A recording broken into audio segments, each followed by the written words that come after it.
بسم اللہ الرحمن الرحیم نحمدہ ونصلی علی رسولہ الکریم اما بعد۔ زکوٰۃ کے مسائل چل رہے ہیں۔ آج ہمارا مسئلہ نمبر 21 ہے،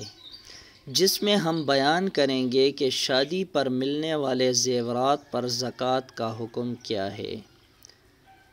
سوال یہ کیا گیا تھا کہ مجھے شادی کے بعد میری والدہ مرحومہ کے زیورات دیے گئے تھے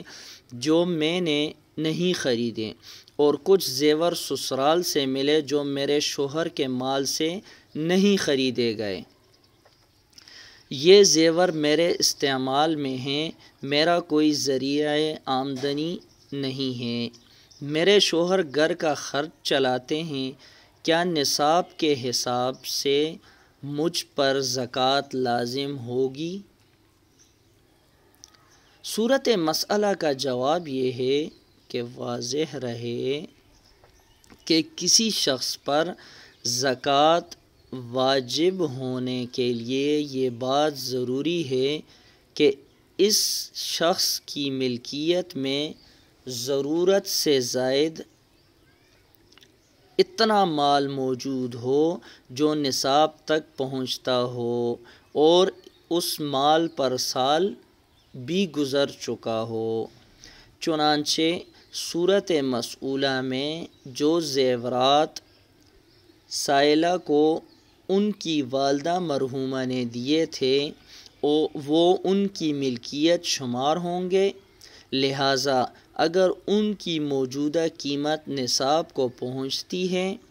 اور ان پر سال گزر چکا ہے تو سائلہ کے ذمے ان زیورات کی زکوٰۃ ادا کرنا لازم ہے۔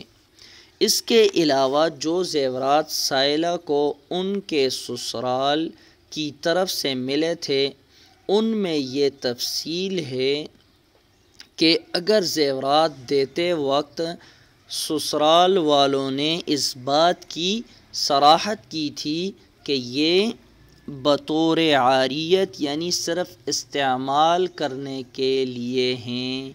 تو پھر یہ زیورات سسرال والوں کی ملکیت ہوں گے اور سائلہ پر ان کی زکوٰۃ ادا کرنا لازم نہیں ہوگا۔ اور اگر سسرال والوں نے ہبہ یعنی گفٹ اور مالک بنا کر دینے کی صراحت کر دی تھی تو پھر ان زیورات کی مالکہ سائلہ ہوگی، لہٰذا اگر ان کی موجودہ قیمت نصاب کو پہنچتی ہے اور ان پر سال گزر چکا ہے تو سائلہ کے ذمے ان زیورات کی زکوٰۃ ادا کرنا لازم ہے۔ اور اگر سسرال والوں نے زیورات دیتے وقت کسی قسم کی صراحت نہیں کی تھی تو پھر سسرال والوں کے خاندان کے عرف کا اعتبار ہوگا۔ اگر ان کا عرف اور رواج بطور عاریت دینے کا ہے تو ایسی صورت میں وہ زیورات سسرال والوں ہی کی ملکیت ہوں گے اور سائلہ پر ان کی زکوٰۃ لازم نہ ہوگی۔ لیکن اگر ان کا عرف اور رواج بطور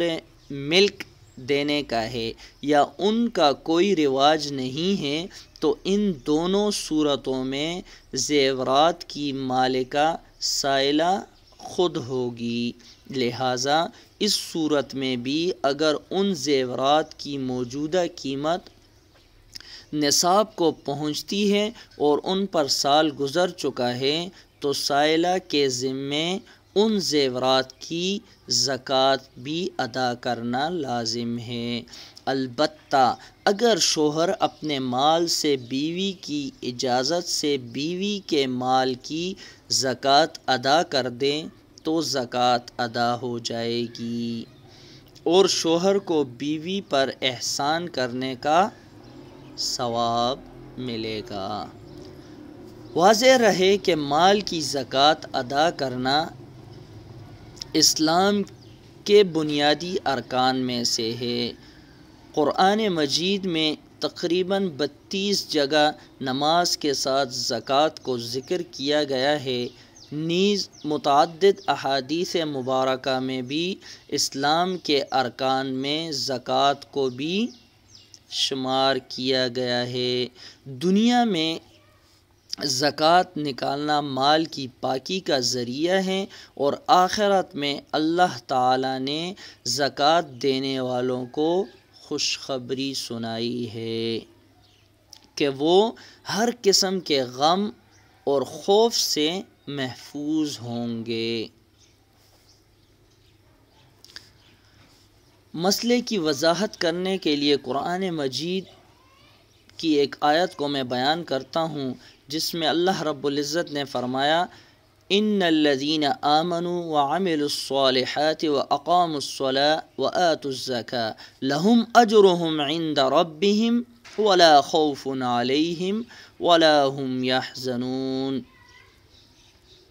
اس میں اللہ رب العزت نے وضاحت کے ساتھ ان کے لیے زکوٰۃ دینے کا حکم بھی فرمایا، اور ان کے لیے آخرت کی بشارت اور خوشخبری بھی اللہ رب العزت نے سنا دی۔ اللہ رب العزت ہمیں دین کی صحیح معنوں میں قدردانی کرنے کی توفیق عطا فرمائے، آمین۔